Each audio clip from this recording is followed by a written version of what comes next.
Should governments kill the old people to save the young?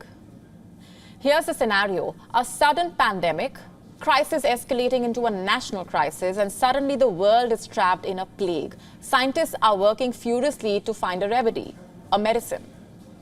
What does a government do? Well, be sure to not ask Boris Johnson. The former Prime Minister of Britain took a decision. Let the old die. The Wuhan virus, he said, was nature's way of dealing with the old. Of course, with the one exception, that's himself. Johnson himself is 59 years old and was 3 years younger when COVID-19 scared the world to death. Not all that young then, I'm sure you will agree with me. He got COVID-19 and was near death, but the country's best medical resources were wheeled to save his life. And when it came to helping others of his age and older, Boris Johnson decided to walk down the path of ageism. He thought the Wuhan virus was nature's way of dealing with old people. Let me say that again. COVID-19 being nature's way of dealing with old people. Can you believe that? In other words, if the old fall sick, let them. If they die, let them. The Conservative Party's chief whip, Mark Spencer, reportedly agreed. He suggested that the government should let the old people get COVID-19 and protect others. And how do we know this? Meet Sir Patrick Vallance. He served as the British government's chief scientific advisor between April 2018 and April 2023. He was in office when COVID-19 struck. Sir Patrick detailed his frustration of dealing with the Johnson government during the pandemic in his diary. And in one of the diary entries, Sir Patrick Vallance wrote that Johnson was, quote-unquote, obsessed with older people accepting their fate and letting the young get on with life and economy going. And things did not go as Johnson had desired. Johnson himself came down with COVID-19. The UK had one of the highest COVID-19 death tolls in the world. And today, Johnson and his cabinet are facing a COVID-19 inquiry. Grim and disturbing details are coming out of that probe, and Johnson is receiving a lot of flack for his comments. There is no doubt that Johnson's statements are problematic. But he and his chief whip would not be the first ones to propose that the old sacrifice or be sacrificed for the sake of the young. How many of you recognize this man? He is Dan Patrick, the Lieutenant Governor of Texas. In March 2020, he gave a very interesting interview to Fox News. Patrick suggested that grandparents and senior citizens should be willing to die from the Wuhan virus for the sake of the young, for the sake of the economy. Let me read out an excerpt from that interview. Patrick asks, and I'm quoting, "As a senior citizen, are you willing to take a chance on your survival in exchange for keeping the America that all America loves for your children and grandchildren? And if that is the exchange, I'm all in," quote unquote. And this again was in the middle of the pandemic.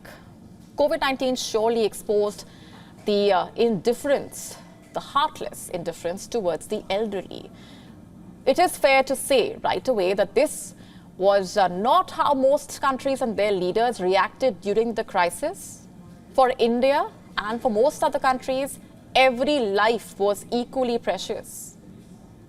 The dilemma is, to use an expression, age-old. How many of you have read Christopher Buckley's Boomsday?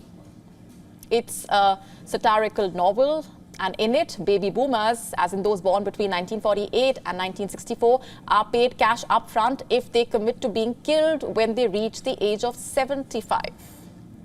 Why? Healthcare is not free.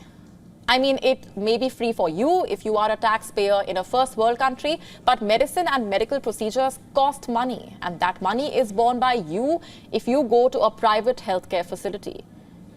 If you choose a government one, like in the case of the UK, the NHS, then the government pays your medical bill. And where does the government get that money from? The taxes. Taxes that the working population pays, taxes that employees pay. But here's the thing, people are not employed all their life. They start working between the age of, say, 20 to 25, and they retire at 65, approximately. And what happens after that? This age group becomes a liability for the government. The government pays their pension, spends on their healthcare. And as people age, the cost of their healthcare increases as well. They need special care. They need caregiving. In other words, they become a public cost, just to put this out bluntly. In countries like Japan, where over 28% of the population is over the age of 50, or Italy, where the number is 22%, this is a huge problem. And here the number of people drawing pensions is slowly catching up to the number of people paying taxes. It is an economic disaster in the making. But does the solution to this problem lie in killing the old?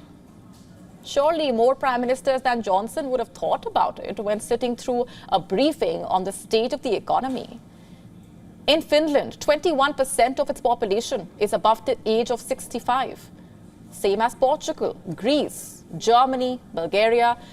But killing the old cannot be the solution here. We humans are not barbaric. At least that is what we would like to believe. So, Boris Johnson and company, next time you are faced with a similar problem, think of intelligent and sustainable ideas. Think person reform, encourage silver economy, modernize insurance systems. We will leave the dear British leaders with a thought from Mahatma Gandhi.